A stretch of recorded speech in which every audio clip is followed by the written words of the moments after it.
Hi guys, সবাইকে নমস্কার। আজ আমি আপনাদের মধ্যে নিয়ে এসেছি ফুলকো ফুলকো লুচি। তো দেখুন আমি কিভাবে লুচিগুলো ভাজি।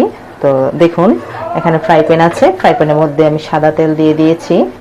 আমরা নিজেরা খাবো তাই স্বল্প পরিমাণ তেল দিয়েছি এখানে। তো দেখুন গাইস, আমি আগে থেকে ময়দা মেখে এই যে দেখুন লুচি আকার করে রেখেছি, ছোট ছোট লুচি। তো দেখুন গাইস আমি কিভাবে লুচিগুলো ভাজি, একটু দেখুন, ফলো করুন। দেখুন গাইস কি সুন্দর লুচিটা ফুলে উঠেছে।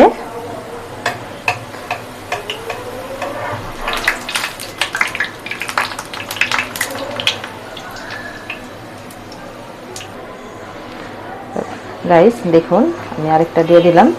তো এখানে নিজেরা খাবো বিদায় আমি ছোট ছোট আকারে লুচি করে নিয়েছি। তো আমার ছেলে মেয়ে আজ বায়না করেছে তারা লুচি আলুর দম খাবে। তো আমি এখানে লুচিটা আগে ভেজে নিচ্ছি, তারপর আমি আলুর দমটা রান্না করব।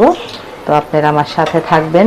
লুচিগুলা কিভাবে তৈরি করতেছি দেখুন গাইস, আপনারা অবশ্যই বাসায় একবার ট্রাই করবেন। ময়দাটা তেল লবণ দিয়ে হালকা করে আগে মেখে রেখেছিলাম 10 মিনিট।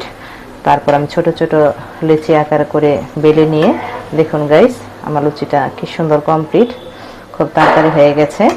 গাইস আমার প্রায় লুচিগুলো ভাজা কমপ্লিট। তো আপনারা অবশ্যই বাচ্চাদের বাসায় ছোট ছোট নতুন আলু দিয়ে আলুর দম করে লুচির সাথে এভাবে মিষ্টির সাথে পায়েসের সাথে সেমাইয়ের সাথে খেয়ে দেখবেন। তো খুব ভালো লাগে। যদি আমার লুচিটা আপনাদের ভালো লাগে থাকে তাহলে অবশ্যই লাইক কমেন্ট শেয়ার করবেন এবং বাড়িতে অবশ্যই আপনারা লুচি আর আলুর দম খেয়ে রান্না করে জানাবেন। ধন্যবাদ সবাই। অনেক সুস্বাদু হয় আলুর দমটা, এটা আমার ছেলে মেয়েরা লুচির সাথে রাত্রে খাবে। সাথে থাকুন গাইস, আর 10 মিনিট সময় মধ্যে এই আলুর দমটা আমার হয়ে যাবে। এখন দিয়ে দেবো এর মধ্যে গরম জল, তারপরে দিয়ে দিব লবণ। লবণটা আমি এখানে পরে অ্যাড করব। তো গাইস এখন দিয়ে দিব আমি লবণ পরিমাণ মতন আমার সবজি আলু অনুযায়ী। যেটা না বললেই নয়, এখানে আলুর দম রান্না করলে অবশ্যই চিনি অ্যাড করতে হবে। চিনি না হলে আলুর দম সুস্বাদু হবে না। এখানে হাফ চা চামচ আমি চিনি অ্যাড করলাম। তো আমার সঙ্গে থাকুন গাইস, আর 2 মিনিটের মধ্যে আমার আলুর দমটা কমপ্লিট হয়ে যাবে। দেখুন আমার আলুর দম রান্নাটা কমপ্লিট।